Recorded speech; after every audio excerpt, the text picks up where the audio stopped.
শেষ জামানে হাদিস এসেছে যে আখিরুজ জামানে মেয়েদেরকে ধরা হবে, মানে মেয়েরা ধরা দিবে না, ধরা হবে, ধরা হবে, পেট কেটে ফেলা হবে, এর ভিতরে যা আছে ওকে বের করে ফেলা হবে। স্পষ্ট টাটকা হাদিস। কেউ দলিল চাইলে আমাকে নক করেন, আমি দিব দলিল ইনশাআল্লাহ। কোন সময়ের জন্য অপেক্ষা করছেন? এই সিজারিয়ান এই ট্রেডিশনটা আজকে থেকে 50 বছর আগে ছিল? আপনার দাদিরা কি এইভাবে সন্তান জন্ম দিয়েছে? তাদের 11টা বাচ্চা হইতো, 12টা 15টা বাচ্চা হইতো, আর আমার একটা দুইটাতেই সিজার লাগে। গরু ছাগলের বাচ্চা হয়, আমাদের বাচ্চা হইতে পারে না? সুবহানাল্লাহ, সুবহানাল্লাহ। ইভেন আমার ক্ষেত্রে এমন হয়েছিল। 12 ঘন্টার মধ্যে না করলে আপনার ওয়াইফকে বাঁচানো যাবে না। বললাম ওয়াইফ বাঁচবে, নর্মালি হবে, নর্মালি করবে।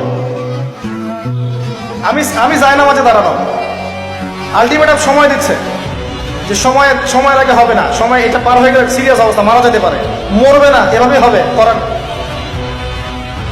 এভাবেই হয়েছে, এভাবেই হয়েছে। কি সমস্যা?